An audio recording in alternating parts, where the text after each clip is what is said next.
ఆహా, నీ కట్టడలను గైకొనున్నట్లు నా ప్రవర్తన స్థిరపడి ఉండిన ఎంత మేలు. ప్రార్థన చేద్దాం.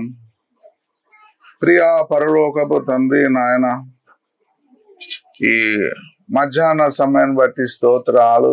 5 రొట్టెలు 2 చిన్న చేపలు నాయన మీరు దీవించి ఆశ్రయించి విరిచి పంచినప్పుడు 5,000 మంది కంటే ఎక్కువ తృప్తిగా భుజించిన తర్వాత మిగిలిన ముక్కలు 12 గంపల నిండా ఎత్తినట్టు దీవెన, ఆశీర్వాదం, విస్తరణ లేఖన ధ్యానంలో మీరు దయచేయండి. లుదియా యొక్క హృదయం తెరిచినట్టు మీ ధర్మశాస్త్రములు ఆశ్చర్యకరమైన సంగతులను చూడగలుగునట్లు మరొకసారి నాయన మా కనులకు వెలుగును మీరు దయచేయమని యేసునామంలో ప్రార్థించి బ్రతిమలాడి వేడుకుంటున్నాం మా ప్రియ పరలోకపు తండ్రి. ఆమేన్. దేవుని నామానికి మహిమ కలుగును గాక.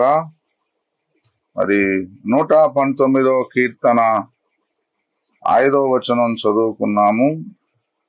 కీర్తన అనగా పాట, భజన కీర్తనలు. ప్రియ దేవుని బిడ్డలారా, చాలా పెద్ద కీర్తన రాశాడు దావీదు భక్తుడు. అమ్మా, ఎంత ఇది? 176 వచనములు. ప్రియ దేవుని బిడ్డలారా, ఇప్పుడు నా బైబిల్లో 1, 2, 3, 4, 5 పేజీలు పడుతుంది ఆ పాట. ఎంత అండి? 4-5 పేజీల పాట రాసిండు. దావీదుకు అంత ప్రేమ ఉన్నది దేవుని మీద. మొత్తానికి దేని గురించి రాశాడు మరి కీర్తన అంటే? మొత్తం వాక్యం గురించే రాశాడు. మీరు ప్రతి లైన్ లో చూడండి, దేవుని ధర్మశాస్త్రం అంటాడు, శాసనం అంటాడు, వాక్యం అంటాడు, కట్టడలు అంటాడు, ఆజ్ఞలు అంటాడు. అంటే దేవుని వాక్యం మీద, దేవుని మాట మీద అంత పిచ్చి ప్రేమ ఉన్నది దావీదు భక్తునికి. హల్లెలూయా. అందుకోసమే 176 వచనాలు. ప్రియ దేవుని బిడ్డలారా, దేవునికి స్తోత్రం. అంత పెద్ద కీర్తన రాయగలిగినాడు. హల్లెలూయా. నేను ప్రేమిస్తున్నావు నీవే నన్ను అన్న పాట రాసి ఎన్ని చరణాలు? 8 చరణాలు. ఓ పాస్టర్ గారు అడిగారు, ఇంత పెద్ద పాట రాస్తావని అడిగింది నన్ను. 8 చరణాల పాట రాస్తావు, ఐజాక్ ఎట్లా వాడుకోవాలి? పాతకాల పాటలన్నీ ఎట్లుంటాయి? 10 చరణాలు, 15 చరణాలు, 20 చరణాలు. పాతకాల పాటలు అన్ని కూడా అన్ని ఎక్కువ చరణాలు కలిగి ఉన్నవే. ప్రియ దేవుని బిడ్డలారా, అలా నేను ఏమన్నానంటే, అయ్యా, దేవుని ప్రేమను వర్ణించడానికి ఆ 8 చరణాలు కూడా సరిపోవయ్యా, తక్కువ పడిపోతాయి. దేవుని నామానికి స్తోత్రం. అయితే ఈ దావీదు భక్తులు ఒక మాట చెప్తున్నాడు. ఏం మాట అంటే, ఆహా, నీ కట్టడలను గైకొనున్నట్లు నా ప్రవర్తన స్థిరపడి ఉండిన ఎంత మేలు అంటున్నాడు. ఎవరు విన్నా వినకపోయినా అమ్మాయి అబ్బాయి కరెక్ట్ వినండి వాక్యం, సరేనా? దేవుని నామానికి స్తోత్రం. అంటే అందరు వినొద్దని ఉద్దేశం కాదు, వినాలే దేవుని వాక్యం. దేవునికి స్తోత్రం. అయితే ఎవరి మాట ముచ్చటకు నేను పోను. వాస్తవంగా సంఘంలో చాలా మంది పెళ్లిలైనా కానీ ఎవరి మాట ముచ్చటకు పోలే. ఇది ద ఫస్ట్ టైం, ఇదే మొదటిది. దేవునికి స్తోత్రం. వాళ్ళు గంగన్న రేణు కావాలి రిక్వెస్ట్ చేశారు, రండి మీరు రావాలి, ప్రార్థన చేయాలి, ఆరాధన చేయాలి, వాక్యం చెప్పాలంటేనే వచ్చాను, లేకపోతే అసలు వచ్చటం కాదు. ప్రియ దేవుని బిడ్డ, వచ్చినాం మరి దేవుని ఆలోచన అడగండి ఎట్లా వస్తాం? ఉత్తనాచి ఏదో 2 ముచ్చట్లు చెప్పుకోవడానికైతే దేవుడు మొట్టకాయలు వేస్తాడు కదా. కాబట్టి దేవుని చిత్తము, దేవుని ఉద్దేశం, నడిపింపును అడిగే రావాలి వాక్యోపదేశకుడు, బోధకుడు. ప్రియ దేవుని బిడ్డలారా, దావీదు ఒక మాట అంటున్నాడు, నా ప్రవర్తన స్థిరపడి ఉండిన ఎంత మేలు అంటున్నాడు. అంటే దాని అర్థం ఏంది? దావీదు ప్రవర్తన స్థిరంగా లేదు అన్నాడు. అవునా కదా?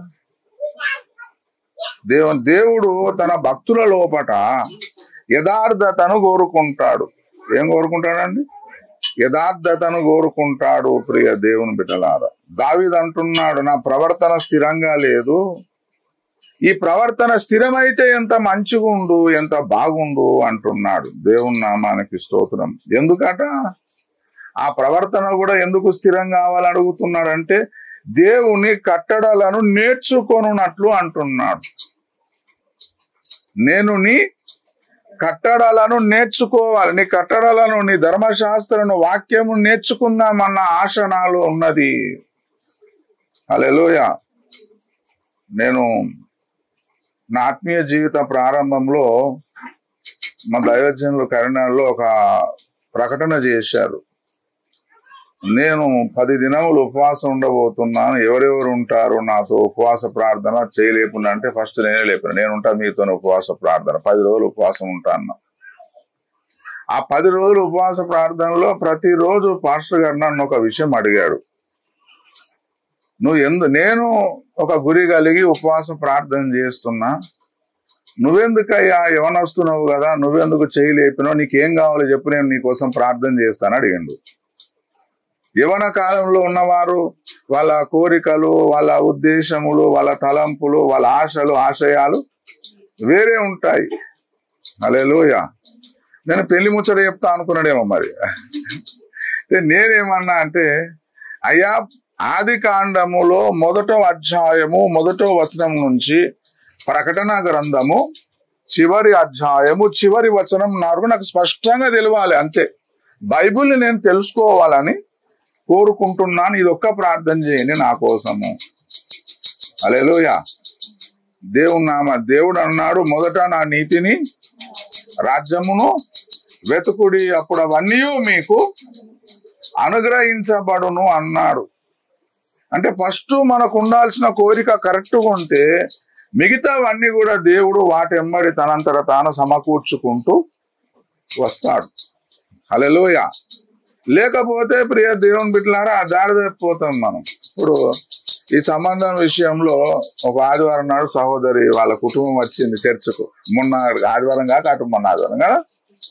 వాళ్ళు వచ్చినప్పుడు ఒక మాట అన్నారు, చక్కని మాట, నాకు బాగా నచ్చిన మాట ఏంటంటే, పాస్టర్ గారు మాకు దేవుని నమ్మిన అమ్మాయి కావాలి అంతే, మాకు ఇంకేమి అక్కడ లేదు, అది దేవుని ఇష్టం, దేవుని చేత కుటుంబం ఇష్టం, కానీ మాకు మాత్రం దేవుని నమ్మిన అమ్మాయి కావాలండి.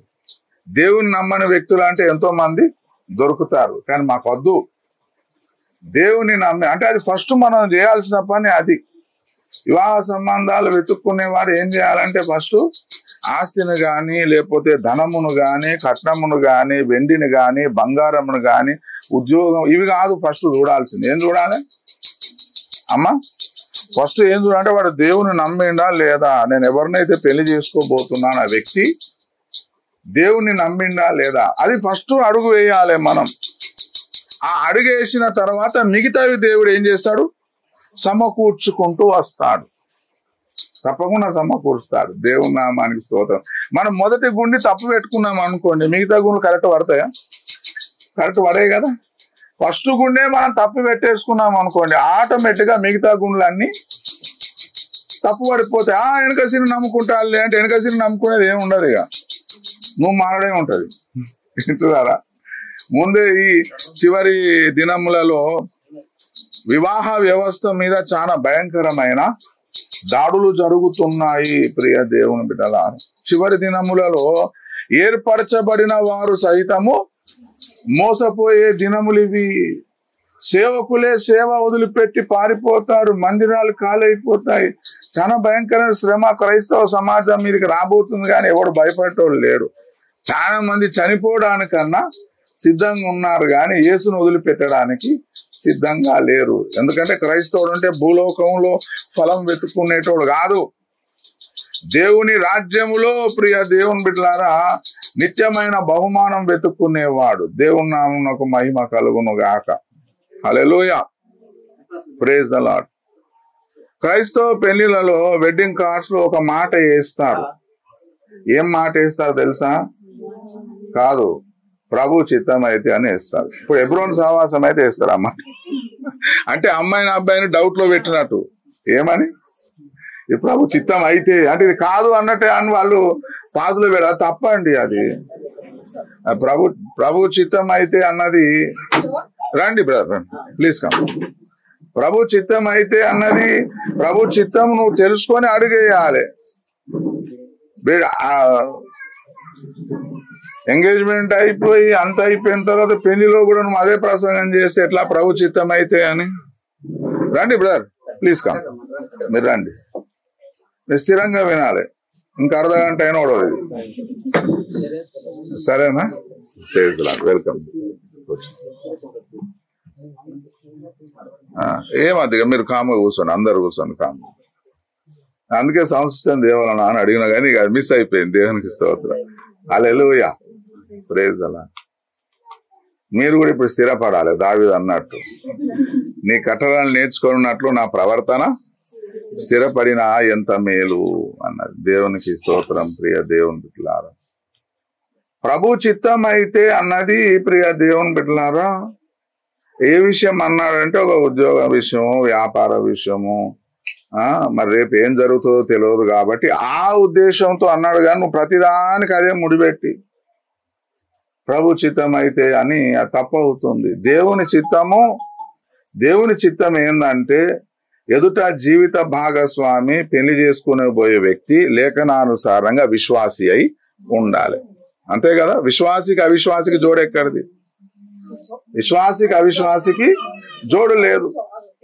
దేవుని చిత్తమా కాదా? దేవుని చిత్తమా కాదా అంటే దేవుని చిత్తం ఏంటంటే లేఖనమే దేవుని చిత్తం. లేఖనం ఏం చెప్తుంది? విశ్వాసికి విశ్వాసే కావాలి. చాలా మంది దేవుని నమ్ముకోవడానికి కూడా భయపడతారు. సత్యము తెలుసు, యేసునాథుడే నిజమైన దేవుడు అని తెలుసు. యేసునాథుడు మనందరి పాపముల కోసం బలి అయిపోయి తిరిగి లేచిడానని తెలుసు. ఆయన మాత్రమే మరణపు ముళ్ళును విరిచిన మృత్యుంజయుడని అందరికీ ఆయన తెలుసు. సత్యసువార్త తెలుసు. కానీ ఎందుకు నమ్మరంటే ఒకవేళ నమ్మితే మా పిల్లలకు సంబంధాలు దొరుకుతాయో లేవో అని. దేవుని మనం ఎందుకు నమ్ముకుంటున్నామంటే రక్షణ కొరకు. దేవుని చిత్తము, దేవుని ప్రణాళిక. ప్రియ దేవుని బిడ్డలారా, సంబంధం దొరికితే దొరుకుతుంది, లేకపోతే లేదు. మరి సంబంధం దొరికింది, పెళ్లి చేసుకున్నాం, పోయి తర్వాత నరకంలో పడితే లాభం ఏమున్నదండి? What is the use? హల్లెలూయా. కాబట్టి ప్రియ దేవుని బిడ్డలారా, చాలా మంది సువార్త తెలిసినా నమ్ముకోరు. చాలా మంది గంగనను కూడా బాధ పెట్టారు బంధువులు, వాళ్ళు వీళ్ళు. నువ్వు దేవుని నమ్ముకున్నావురా, నీకు 3 ఆడపిల్లలే ఉన్నారు, నీకు అసలు సంబంధాలు దొరుకుతాయో దొరుకుతావు. నేను చాలాసార్లు ఒకటే మాట చెప్పాను, దేవుడే చూసుకుంటాడు. యెహోవా ఈరే. అంతే. మనం భయపడవలసిన అవసరత లేదు. దేవుడే చూసుకుంటాడు, దేవుడే సాయం చేస్తాడు, దేవుడే దిక్కు. దేవుని నామమునకు మహిమ కలుగును గాక. ప్రియ దేవుని బిడ్డలారా, కాబట్టి మరి దేవుని చిత్తం అనే మనం నమ్మాలి. వింటున్నారా అమ్మ? ఏం నమ్మాలి? దేవుని చిత్తము అనే. ఎందుకు దేవుని చిత్తం అంటే లేఖనము ఒప్పుకుంటుంది కాబట్టి. కళల మీద, దర్శనాల మీద, దేని మీద కూడా మనం ఆధారపడకూడదు. దేని మీద ఆధారపడాలంటే లేఖనం మీదనే ఆధారపడాలి. దేవుని నామానికి స్తోత్రం. ప్రియ దేవుని బిడ్డలారా, స్థిరమైన జీవితము కావాలని దావీదు అడుగుతున్నాడు. నీ కట్టడలను నేర్చుకొనున్నట్లు నా ప్రవర్తన స్థిరపడిన ఎంత మేలు అంటున్నాడు. అంటే కొంతకాలము దావీదు యొక్క ప్రవర్తన అస్థిరమైనది అని తాను ఒప్పుకుంటున్నాడు. ఏ భక్తుడైనా సరే, ఎంతటి భక్తుడైనా సరే, ఎంత గొప్ప అపోస్తలుడైనా, ప్రవక్త అయినా, ఎంత పెద్ద దైవజనుడైనా, ఎంత పెద్ద సీనియర్ మోస్ట్ విశ్వాస అయినా, అతని ప్రవర్తన స్థిరపడనంత మట్టుకు అతని ప్రవర్తన అస్థిరముగానే ఉంటుంది. అస్థిరమైన ప్రవర్తన నుండి స్థిరమైన ప్రవర్తనకు ఒకనాడు దేవుడు నడిపిస్తాడు కదా. దేవునికి స్తోత్రం. చిన్న పిల్లలు నడక నేర్చుకున్నప్పుడు ఎట్లుంటది? పడుతూ లేస్తూ ఒకసారి స్థిరంగా నడుస్తారు. స్థిరంగా నడవడమే కాదు, బలం పుంజుకొని ఎవరికి దొరకకుండా పరిగెత్తగలుగుతారు. ఆధ్యాత్మిక జీవితంలో కూడా అంతే. దేవుని నామమునకు మహిమ కలుగును గాక. ప్రియ దేవుని బిడ్డలారా, హల్లెలూయా. అయితే ఇదే 119వ కీర్తనలో దావీదు ఒక మాట అంటాడు చూడండి, 37వ వచనం. వ్యర్థమైన వాటిని చూడకుండా నా కన్నులు త్రిప్పివేయుము. నీ మార్గములలో నడుచుకొనుటకు నన్ను బ్రతికింపుము. దేవుని విజ్ఞాపన చేస్తున్నాడు. వ్యర్థమైన వాటిని చూడకుండా నా కన్నులను త్రిప్పివేయండి అని అడుగుతున్నాడు. దేవునికి స్తోత్రం. ప్రియ దేవుని బిడ్డలారా, వ్యర్థమైనవి చాలా ఉన్నాయి. ప్రసంగి భక్తుడు సొలొమోను మహారాజు ఏమంటాడు? సూర్యుని కింద ఉన్నదంతా. మరి సంఘం కూడా వ్యర్థమేనా? బైబిల్ కూడా వ్యర్థమేనా? కాదు కదా. దానికి జవాబు 127వ కీర్తనలో చెప్పాడు సొలొమోను భక్తుడు. యెహోవా ఇల్లు కట్టించని ఎడలా దాని కట్టువాని ప్రయాసము వ్యర్థమన్నాడు. అంటే దేవుడు దేనికి ప్రారంభకుడు గాడో, దేవుడు దేన్ని ప్రేరేపించలేదో, దేన్ని పురిగొల్పలేదో ఆ కార్యములు మనం చేయడం ద్వారా దాని ద్వారా మనకు ఎటువంటి ఫాయిదా, మహిమ, బహుమానం ఉండదు. ఒక వ్యక్తిని 2-3 ఎగ్జాంపుల్ చెప్తాను నేను మీకు. ఒక వ్యక్తిని దేవుడు కట్టాలన్న ఉద్దేశం లేదు. ఓకే, దేవునికి అట్లెట్లా ఉంటదండి అంటే ఉంటది. ఆ వ్యక్తి మనస్తత్వం బట్టి సువార్త వాడికి ప్రకటించబడినప్పుడు వాడు యాక్సెప్ట్ చేస్తాడా చేయడా అన్న విధానాన్ని బట్టి ఉంటుంది. సత్యం అంతా ప్రకటించిన తర్వాత కూడా వాడు అసలు నమ్మకపోతే లాభం. మరి దేవుడు బాధ్యుడు ఎట్లా అవుతాడు? ప్రియ దేవుని బిడ్డలారా, హల్లెలూయా.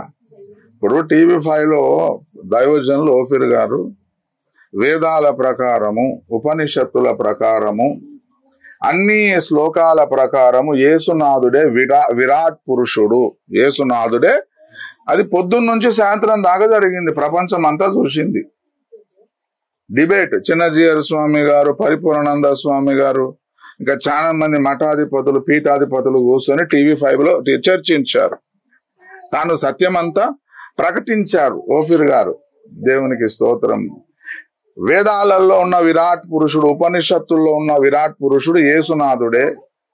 పోనీ మీకేం ఇంకా వేరే వ్యక్తి చరిత్రలో ఇంకెవరు ఉంటే చెప్పండి అంటే వాళ్ళు చెప్తలేరు. వాళ్ళు ఏమన్నారంటే ఇది నెరవేరలేదు, భవిష్యత్తులో ఒక వ్యక్తి రాబోతున్నాడని వాళ్ళ వాదన.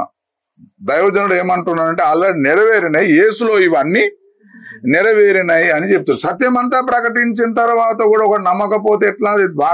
దేవుడు ఎట్లా బాధ్యుడు అవుతాడు? ప్రియ దేవుని బిడ్డలారా, అందుకే ఒక వ్యక్తిని దేవుడు కట్టాలన్న ఉద్దేశం లేకపోతే మనం ఎంత ప్రయత్నం చేసినా అది వ్యర్థం అయిపోతుంది. చాలాసార్లు చెప్పాను. ఒక స్థలం, ఇప్పుడు నన్ను అన్నారు చాలా మంది, ఏమన్నారంటే నీకు కరీంనగర్లో కావాల్సినంత ఆస్తి ఉన్నది కదా, వెళ్ళి అక్కడ నువ్వు సంఘం స్థాపించవచ్చు కదా. అంటే ఆస్తి ఉంటే అయిపోతుందా? స్థలం ఉంటే అయిపోతుందా? దేవుని చిత్తం, ప్రణాళిక ఏం అవసరం లేదా? దేవుడు నడుం బిగించుకొని ఒక స్థలంలో సంఘం కట్టాలన్న ఉద్దేశం లేకపోతే నాలాంటి 1,00,000 మంది ప్రయత్నం చేసినా వ్యర్థం అయిపోతుంది. అంటే దాని ద్వారా నిత్య రాజ్యంలో ఏ బహుమానము ఉండదు. అలాగే మన జీవితంలో కూడా ఇద్దరు వినాలి, అమ్మాయి వినాలి, అబ్బాయి వినాలి. ఈరోజు లగ్గం చేస్తున్నారు సార్ మాకని కాదంటే ఇది స్టార్టింగ్ స్టెప్ కదా. హల్లెలూయా. చేయమంటే చేస్తాం, మాకేందండి. కానీ స్టార్టింగ్ స్టెప్, మొదటి స్టెప్ కాబట్టి వినాలి కరెక్ట్ గా. దేవునికి స్తోత్రం. ప్రియ దేవుని బిడ్డలారా, ఏ పనికి పూనుకున్నా, అది ఉద్యోగమైనా, వ్యాపారమైనా, ఒక భూమి కొనాలన్నా, అమ్మాలన్నా, ఏదన్నా కానీ మీ జీవితంలో దానికి దేవుడు ప్రారంభకుడై ఉండాలి. వింటున్నారా అమ్మ? హల్లెలూయా.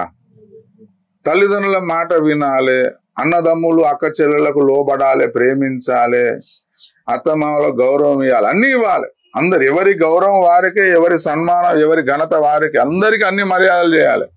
కానీ దేవుడు చెప్తేనే ఏ కార్యమైనా చేయాలి. దేవుడు ఆగుమంటే ఆగిపోవాలి, అంతే. హల్లెలూయా. దేవుని నామానికి స్తోత్రం. ప్రియ దేవుని బిడ్డలారా, వ్యర్థమైన దాని మీద నుంచి మనస్సు పోతేనే మన ప్రవర్తన స్థిరపరచబడుతుంది. ప్రియ దేవుని బిడ్డలారా, హల్లెలూయా. వ్యర్థమైన దాని నుంచి ఏం పోవాలమ్మా? మనస్సు పోవాలి, వెళ్ళిపోవాలి. అంటే వ్యర్థమైనది అనేకం ఉన్నాయంటే వ్యర్థము కానివి కూడా కొన్ని ఉంటాయి. దేవుడు ప్రారంభించిన కార్యములు, దేవుడు చేయదలిచిన కార్యములు, దేవుని ప్రణాళికలు, దేవుని ఉద్దేశములు, దేవుని సంకల్పములు అవి వ్యర్థం కావు. వాటి మీద మన మనస్సును లగ్నము చెయ్యాలి. హల్లెలూయా. దేవుని నామానికి స్తోత్రం. మా అన్న చెప్పిండు, మా తమ్ముడు చెప్పిండు, మా అక్క చెప్పింది, మా చెల్లె చెప్పింది, మా నాయన చెప్పిండు, మా అత్త చెప్పింది, మా మామ చెప్పిండు, మా దగ్గర బంధువు చెప్పిండు, మా స్నేహితుడు చెప్పిండు. ఇవన్నీ కాదు. ఏసే చెప్పినా లేదా అది కావాలి ఫస్ట్ మీ క్వశ్చన్. ఏసే చెప్తే చేయండి, ఏ పనన్నా ఊనుకోండి. లోకమంతా వద్దు వద్దు వద్దు వద్దు, లోకమంతా వద్దు అన్నా గాని ఏసయ్య చేయమంటే చెయ్యాలి. వింటున్నారని చెప్పిన మాట. లోకమంతా వద్దు అన్నా గాని యేసునాథుడు చెయ్యమంటే తప్పకుండా చెయ్యాలి. లోకమంతా మద్దతు ఇస్తుంది, చెయ్యండి చెయ్యండి చెయ్యండి చెయ్యండి చెయ్యండి అని. కానీ యేసునాథుడు వద్దంటాడు. యేసునాథుడు వద్దని చెబుతున్న కార్యమును లోకమంతా మద్దతు ఇచ్చిన మనం ఆపేయాలి ప్రియ దేవుని బిడ్డ. అది అప్పుడు మన ప్రవర్తన స్థిరపరచబడుతుంది. దేవునికి స్తోత్రం ప్రియ దేవుని బిడ్డలారా. హల్లెలూయా. పెళ్ళైన తర్వాత భార్య భర్త మాట కాక చుట్టాల మాట, బంధువుల మాట, అందరి మాట బలంగా పట్టుకున్నది అనుకోండి, భర్తకి ఎట్లుంటదమ్మా? సంతోషంగా ఉంటాడా? వాడికి ఎక్కలేని రోషం వస్తుంది. నా చిత్త ప్రకారం చేయకుండా నువ్వు, నేను చెప్పింది వినకుండా నువ్వు ఊరంతా వింటే ఎట్లా? అవునా కాదా? దేవుని నామమునకు మహిమ కలుగును గాక ప్రియ దేవుని బిడ్డలారా. మరి వీరిరువురి జీవితంలో ఇది మొదటి మెట్టు. మొదటి మెట్టులోనే మన ఫస్ట్ బటనే కరెక్ట్ పెట్టుకుంటే మిగతావన్నీ మంచిగా పడతాయి. ఫస్ట్ అడిగే కరెక్ట్ వేస్తే మిగతావన్నీ కూడా కరెక్ట్ గా పడతాయి, కరెక్ట్ ఉంటాయి. ప్రియ దేవుని బిడ్డలారా, దేవుని నామమునకు మహిమ కలుగును గాక. హల్లెలూయా. వ్యర్థమైన విషయములను ఇరుపక్షాల కుటుంబాల మధ్యలోకి లాగే వాళ్ళు చాలా మంది ఉంటారు. వ్యర్థమైన అంశములు, వ్యర్థమైన విషయాలు, దేవునికి మహిమ తీసుకోరాని విషయాలు చాలా ఉంటాయి ప్రియ దేవుని. పోయిన ఆదివారమే నేను ఒక మాట చెప్పాను, మీకు గుర్తుందో లేదో. ఈనాడు పెళ్లి చేసే వారికి విరిగి నలిగిన హృదయం ఉంటలేదు, చేసుకునేటోళ్ళకు కూడా విరిగి నలిగిన హృదయం ఉంటలేదు. చేసేటోళ్ళకు ఉంటలేదు, చేసుకుంటోళ్ళకు కూడా విరిగి నలిగిన హృదయం ఉంటలేదు. నువ్వెంతో నేనంతా, చలో చూసుకుందాం రా, మా కాందాను గొప్పది, మా గోత్రం గొప్పది, మా గ్రామమే గొప్పది, మా వాడకట్టే గొప్పది, మేమే గొప్పోళ్ళం.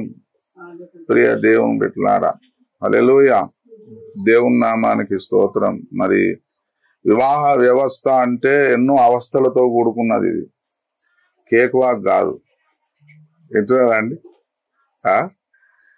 దేవునికి స్తోత్రం. ఎన్నో అడ్జస్ట్మెంట్ అవ్వాల్సి వస్తుంది, ఎన్నో విషయాలలో ఓర్చుకోవాల్సి వస్తుంది, సహించాల్సి వస్తుంది. ప్రియ దేవుని బిడ్డలారా, దేవుని నామమునకు మహిమ కలుగును గాక. వ్యర్థమైనది అపవాదైన దుష్టుడు చేసే కార్యం ఏంటంటే మన దృష్టిని డైవర్ట్ చేసి వ్యర్థమైన దాని మీదికి మన దృష్టిని మరల్చుతాడు. యేసునాథుడు 40 దినాలు ఉపవాస ప్రార్థన చేసినప్పుడు అపవాదైన సాతానుడు ఏం చేసినాడు అమ్మా? ఈ లోక రాజ్య మహిమలన్నీ చూపెట్టి ఇవన్నీ నాకు అనుగ్రహించబడి ఉన్నవి, నాకు మొక్కితే నీకు ఇస్తా అన్నాడు కదా. యేసునాథుని దృష్టినే డైవర్ట్ చేయాలని ప్రయత్నం చేసినాడు. మన హృదయములను, మన మనస్సును కూడా డైవర్ట్ చేసే ప్రయత్నం అపవాది అయిన సాతానుడు చేస్తాడు. ప్రియ దేవుని బిడ్డలారా, హల్లెలూయా. ఏది వ్యర్థమైనది, ఏది అర్థమైందో కూడా తెలవాలి. పెళ్లి చేసే పెద్దలకు తెలవాలి, చేసుకునే వారికి కూడా తెలవాలి. పెళ్లి చేసే పెద్దలకు తెలవాలి ఏది వ్యర్థము, ఏది అర్థము. చేసుకునేటోళ్ళకు కూడా తెలవాలి. ఏంటిదమ్మా? ఏది వ్యర్థమైనది, ఏది అర్థమైనది దేవుని దృష్టిలో. లేకపోతే అనవసరమైన విషయాలన్నీ పట్టుకొని ఇక ఏళ్ల తరబడి మనము ప్రియ దేవుని బిడ్డలారా ఒకరితో ఒకరు మనసు కలవలేకుండా ఉండిపోతారు. దేవుని నామానికి స్తోత్రం. ప్రియ దేవుని బిడ్డలారా, ప్రతి ఒక్కరు పెళ్లికి ముందు ఏమనుకుంటారో తెలుసా? నేను నా భార్యను హృదయపూర్వకముగా ప్రేమించేదను. ప్రతి భార్య అనుకుంటది నేను నా భర్తను హృదయపూర్వకంగా ప్రేమించేదను అనుకుంటారు. కానీ మధ్యలో దుష్టుడు, మనకు బైబిల్లో ఒక శ్రేష్టమైన వాగ్దానం ఉన్నదండి. ఏం వాగ్దానం అది? ఈ భూమి మీద ఎక్కడైతే ఇద్దరు తాము వేడుకొను ఏ సంగతి కూర్చొని ఏకీభవించిన పరలోకమందున నా తండ్రి చేత అది వారికి లభించును అన్నాడు దేవుడు. ఇద్దరు కూడి అడిగితే ఇస్తా అంటున్నాడు దేవుడు. ఇద్దరు కూడి అడగడానికి భార్యాభర్తే కావాల్సిన అవసరం లేదు.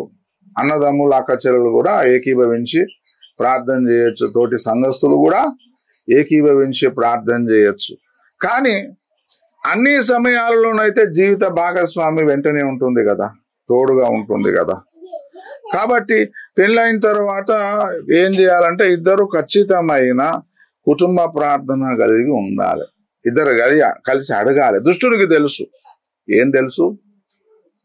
వీళ్ళిద్దరూ కలిసి ప్రార్థన చేస్తే దేన్నైనా జయించగలుగుతారు, ఆత్మలు కూడా కనగలుగుతారు, దేవునికి మహిమ తీసుకొని రాగలుగుతారు. హల్లెలూయా. ఏ కార్యమైనా మీకోసమే చేసుకోకండి. ఏ కార్యమైనా జస్ట్ మీకోసమే చేసుకోదు. ఏ కార్యం, ఏ అడుగు వేసినా, ఏది చేసినా దేవుని కోసం చేయండి. హల్లెలూయా. పెళ్లి చేసుకున్నా ఎవరి కోసం చేయాలి? యేసునాథుని కోసం, దేవుని మహిమ కోసమే చేసుకోవాలి. వద్దనుకున్నా యేసునాథుని మహిమ కోసం. ఏదైనా సరే జీవితంలో ఒక వ్యాపారం చేద్దాం అనుకున్నా, ఉద్యోగం చేద్దాం అనుకున్నా, ఏదైనా సరే ప్రియ దేవుని బిడ్డలారా, ఇద్దరు కూడి ప్రార్థన చేస్తే, ఇద్దరి మనసులు కలిసి ప్రార్థన చేస్తే అద్భుతము జరుగుతుంది, ఆశ్చర్యము జరుగుతుంది. కాబట్టి వాడు ఏం చేస్తాడంటే ఇద్దరి మనసులను దూరం చేసి పడేసే ప్రయత్నం చేస్తాడు. హల్లెలూయా. దేవుని పరిశుద్ధ నామమునకు మహిమ కలుగును గాక. భార్యాభర్తల మధ్యలో, భార్యాభర్తలు ఇప్పుడు కాబోయే భార్యాభర్తలు వీళ్ళే లేరు కదా, చాలా మంది ఉన్నారు కదా. చాలా మందికి ఏళ్ళ అనుభవం కలిగిన వారు ఉన్నారు. భార్యాభర్తల మధ్యలో పెళ్ళైన కొత్తలో ప్రియ దేవుని బిడ్డలారా, ఆకాశ మహాకాశములే పట్టదా అంత ప్రేమ ఉంటది. ఎవరికైనా అంతే. ఇది అమ్మా, దేవుని సూర్యుని కింద నూతనమైనది ఏమీ లేదు, జరిగిందే ఇక మీదట జరుగును. ప్రియ దేవుని బిడ్డలారా, మెల్లమెల్లగా ఏమవుతుందంటే అది మానవ ప్రేమనే. నాకు ఎన్నన్నా చెప్పండి, అది మానవ ప్రేమ మెల్లగా ఫేడ్ అయిపోతుంది. అయిపోతేనే మంచిది, అవునా కాదా? అయిపోతేనే దేవుడు తన ప్రేమ చేత నింపగలుగుతాడు. హల్లెలూయా. దేవుని నామానికి స్తోత్రం. ప్రతి కుటుంబంలో ఈ పరిస్థితి వచ్చి పడుతుందండి. క్రైస్తవ కుటుంబం కానీ, క్రైస్తవేతర కుటుంబము కానీ. అప్పుడు ప్రియ దేవుని బిడ్డలారా, దేవుణ్ణి బ్రతిమలాడుకోవాలి, దేవుణ్ణి ప్రార్థన చేయాలి. ప్రభువా, నా మానవ ప్రేమ అనేది అడుగంటిపోయింది ప్రభువా, నీ ప్రేమ చేత నన్ను నింపవా. ఇది అన్నదమ్ముల మధ్యలో వర్తిస్తుంది, అక్క చెల్లెల మధ్యలో వర్తిస్తుంది, తోటి సంఘస్థుల మధ్యలో వర్తిస్తుంది, కుటుంబ వ్యవస్థలో కూడా ఇదే వర్తిస్తుంది. ప్రియ దేవుని బిడ్డలారా, నీ మానవ ప్రేమ అనేది అంతరించిపోతుంది. అప్పుడు దేవుని బ్రతిమలాడాలి. ప్రభువా, నా మానవ ప్రేమతో ప్రేమించే ప్రయత్నం చేసినాను ప్రభువా, కానీ ఇది అంతరించిపోయింది, అడుగంటిపోయింది ప్రభువా. ఇప్పుడు నీవు నాలోనికి రా ప్రభువా, నాలో జీవించు ప్రభువా అంటే అప్పుడు అది స్థిరమైన ప్రేమగా మారుతుంది. ప్రియ దేవుని బిడ్డలారా, దేవుని పరిశుద్ధ నామమునకు మహిమ కలుగును గాక. హల్లెలూయా. ఈ భూమి కింద అనేకమైనవి వ్యర్థమైన విషయాలు ఉన్నాయి. వాటి మీద మన మనసును లగ్నం చేస్తే నిత్యమైన బహుమానాన్ని మనం తగ్గించుకున్న వారం అవుతాము. దేవుడు కోరుకునేది, పరిశుద్ధాత్మ దేవుడు కోరుకుంటున్నాడు ఏంటంటే, దేవుడు దేనికైతే మరి ప్రారంభకుడు ఆ కార్యములనే చెయ్యాలి. దేవుని నామానికి స్తోత్రం. ప్రియ దేవుని బిడ్డలారా, మరి ఈ వివాహ సంబంధము ప్రారంభము నుంచి వ్యర్థమైన వాటిని బట్టి గాక, దేవుని దృష్టిలో అర్థమైన వాటిని బట్టి, ఆత్మీయమైన వాటిని బట్టి మరి ప్రారంభము జరిగింది. యేసే రాకడ వరకు కూడా అట్లే ఉండాలని కోరుకుంటున్నాం. హల్లెలూయా. దేవుని నామానికి స్తోత్రం. ప్రియ దేవుని, నేను చెప్పింది విన్నారా? దేవునికి స్తోత్రం. ఈ వివాహ సంబంధము ప్రారంభము, మొదటి మెట్టు వ్యర్థమైన వాటిని బట్టి కాకుండా దేని బట్టి ప్రారంభమైంది? దేవుని దృష్టిలో అర్థమైన దాన్ని బట్టి, ఆత్మీయతను బట్టి ప్రారంభమైంది. ప్రియ దేవుని బిడ్డలారా, దేవుని నామానికి స్తోత్రం.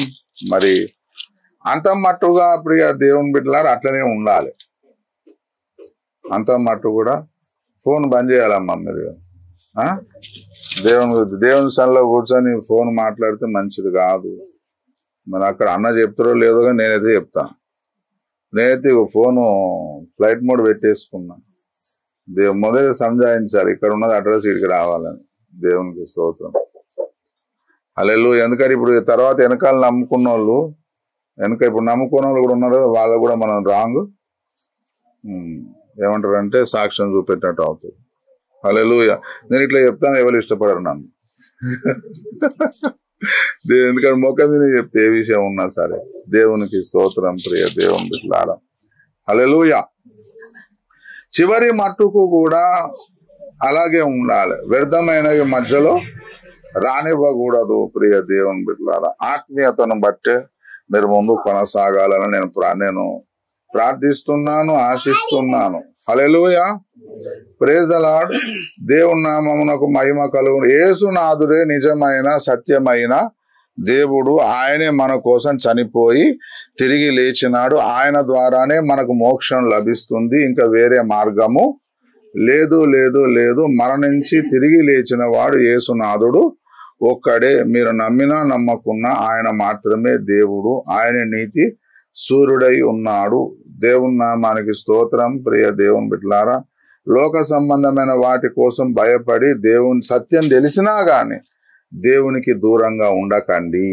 ప్రియ దేవుని బిడ్డలారా, సత్యం తెలిసినా గాని దేవునికి దూరంగా ఉండొద్దు.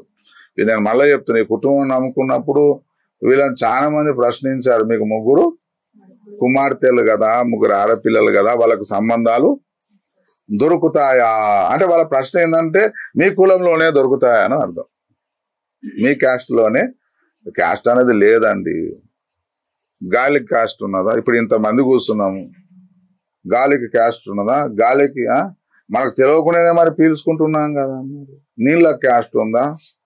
సూర్యునికి క్యాస్ట్ ఉందా? భూమికి క్యాస్ట్ ఉన్నదా? ఏం లేదు కదా. అది మన భ్రమ. అది మన భ్రమ. ప్రియ దేవుని బిడ్డలారా, అనుకున్నప్పుడు మీ క్యాస్ట్ అనేది లేదు కానీ చెబుతున్నా. దొరికితే దొరుకుతుంది, లేకపోతే లేదండి.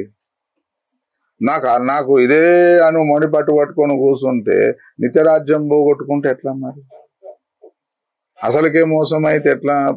కులమైన ఎవరైనా, మనుషులైనా, బంధువులైనా, స్నేహితులైనా సత్యనాడు బంధం ఇంత మట్టేసిపోతారు తప్ప వస్తారా ఎవరైనా మనకు? పరలోక రాజ్యం ఇస్తారా? స్వర్గం ఇస్తారా? మోక్షం ఇస్తారా? ఎవరేమి ఇవ్వరు. ప్రియ దేవుని బిడ్డలారా, హల్లెలూయా. దేవుని నామానికి స్తోత్రం. కాబట్టి దావీదు చేసినట్టు ప్రార్థన చేద్దాం. ఏమని? దేవా, నీ కట్టడలను నేర్చుకొనున్నట్లు, నీ కట్టడలను నేర్చుకున్నట్లు నా ప్రవర్తన స్థిరపడి ఉండినా. కట్టడం నేర్చుకోవాలన్నది అన్నది అంశం వేరు. అసలు కట్టడాలను నేర్చుకోవాలన్న ఆశ నీ లోపల ఉన్నదా లేదా అన్నది సపరేట్ టాపిక్. మళ్ళీ అవును, నాకు కట్టడాన్ని నేర్చుకోవాలని ఉన్నది అంతా వచ్చేసిందా? ఏమున్నా సార్, బైబిల్లో తప్పైన కుమారుని కథ, అబ్రాహాం, ఇస్సాకు, యాకోబు కథ ఉన్నది. ఇంకేమున్నది ఇలా నేర్చుకోవడానికి?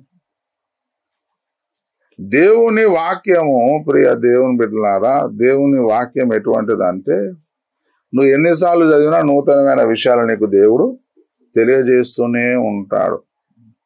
బిల్లీ గ్రామ్ గారు లాంటి భక్తులు చెప్పాను, నేను 500 సార్లు బైబిల్ చదివాను. బైబిల్ అనేది మహాసముద్రము లాంటిది. అందులో ఒక లోటెడ్ నీళ్లు కూడా సరిగా నేను చేదుకోలేకపోయాను. బైబిల్ అనేది ఎటువంటిదమ్మా? మహా సముద్రం. ఏం సముద్రం సార్, గింతే ఉన్నది కదా అంటే ఇదే 119వ కీర్తనలో చెప్పాడు. చూడండి, 96వ వచనం. సకల సంపూర్ణతకు పరిమితి కలదని నేను గ్రహించి ఉన్నాను. నీ ధర్మోపదేశము అపరిమితమైనది. ఇన్ఫినిట్, పరిమితి గలదుగా. ధర్మోపదేశము అపరిమితమైనది. ప్రియ దేవుని బిడ్డలారా, దేవునికి స్తోత్రం. కట్టడాలను నేర్చుకోవాలన్న ఉద్దేశం ఉండాలి. కట్టడాలను నేర్చుకోవాలన్న ఆశ లేకపోతే ఎట్లా అండి? ప్రియ దేవుని బిడ్డలారా, కట్టడాలను నేర్చుకోవాలన్న ఉద్దేశం మనకు ఉండాలి. దేవుని కట్టడాలు నాకు అన్ని వచ్చేసినాయి. ఇప్పుడు స్కూల్కి పోయే పిల్లోడు అన్నాడు అనుకోండి, నాకు అన్ని వచ్చేసి, నువ్వు నేర్పించాల్సిన అవసరం ఏంటంటే వాడు ఏం నేర్చుకుంటాడు? ఇక ఏం నేర్చుకోలేడు కదా ప్రియ దేవుని బిడ్డలారా. కాబట్టి అటువంటి ఆశ కలిగి జీవించుదాము. వ్యర్థమైన వాటిని మీ మధ్యలోకి ఎంతమంది తీసుకొచ్చినా వాటిని మీరు సమర్థించకుండా, ఎంటర్టైన్ చేయకుండా, అవకాశం ఇవ్వకుండా ఉండండి. దేవుని వాక్యమే స్థిరమైనది. స్థిరమైన ఈ దేవుని వాక్యాన్నే పట్టుకుందాము ప్రియ దేవుని బిడ్డలారా. దేవుని నామానికి స్తోత్రం.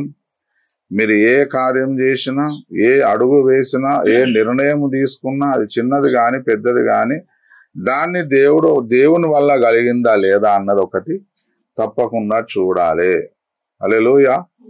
ప్రార్థన చేసుకున్నాము. దేవుని నామానికి స్తోత్రం. ప్రభువా నీకు మహిమ కలుగునుగాక.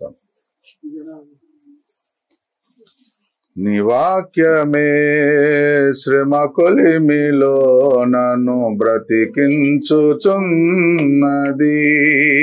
నీ వాక్యమే శ్రమ కొలిమిలో నన్ను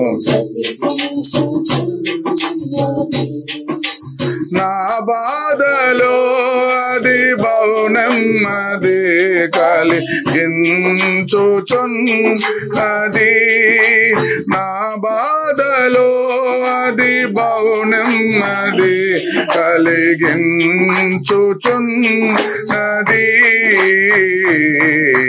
నీ వాక్యమే శ్రమ కొలిమిలో నన్ను బ్రతికించుచున్నది. వేలాది వెండి బంగారు నాణెముల విస్తార ధననిధి కన్నా, వేలాది వెండి బంగారు నాణెముల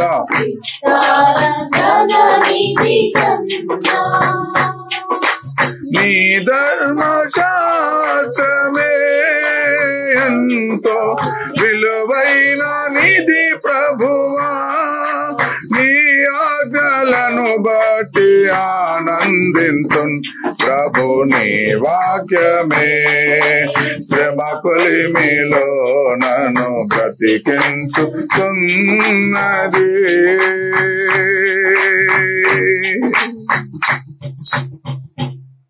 దావీదు ప్రవర్తన స్థిరంగా లేదు. అందుకే ఆహా నీ కట్టడలను నేర్చుకున్నట్లు నా ప్రవర్తన స్థిరపడిన ఎంత మేలు అంటున్నాడు. దేవుని బిడ్డలారా, దేవాది దేవుడు మన పక్షమున ఉన్నాడు. ఆయన రక్తము చేత విమోచించబడిన వారి ప్రార్థనలు మన పక్షమున ఉన్నాయి. కోటాను కోట్ల దేవుని దూతలు, దేవుని సేవకులు మన పక్షమున ఉన్నారు. ప్రియ దేవుని బిడ్డలారా, దేవుని సన్నిధి ముందు, దేవుని సముఖము ముందు, దేవుని రాజ్యము ముందు కులము ఏ పాటిది? ప్రియ దేవుని బిడ్డలారా, లోకం మనల్ని తృణీకరించినా పర్వాలేదు, లోకం మనల్ని చీగొట్టినా పర్వాలేదు. ప్రియ దేవుని బిడ్డలారా, కోటాను కోట్ల అసంఖ్యాకమైన దేవుని దూతలు మన పక్షమునున్నారు. అదృశ్య ప్రపంచంలో దేవుడు మన పక్షమునున్నాడు. మన పక్షమున నిలబడ్డాడు దేవుడు. ప్రియ దేవుని బిడ్డలారా, ఆది కాలం నుంచి నా భక్త సమూహము మేఘము వలె మనల్ని ఆవరించి ఉన్నారు. మనుషులది ఏమున్నదండి? ఈ రోజు మన పక్షం ఉంటారు, రేపు మనకు విరోధంగా మారిపోతారు. మనుషుల కోసం ఏం చేయకండి ప్రియ దేవుని మహిమ కోసం ఏదన్నా చేయండి.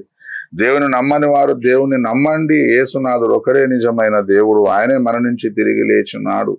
ప్రియ దేవుని బిడ్డలారా, చనిపోయిన తర్వాత ఏది కులము గాని మనుషులు ఎవరు మనకి ఏం చేయలేరు, ఎంత మనవాడేసిపోతారు తప్ప ఎవడేం చేయలేడు. ప్రియ దేవుని బిడ్డలారా, జీవము కలిగిన దేవుడు, జీవాధిపతి అయిన దేవుడు మన పక్షమునున్నాడు.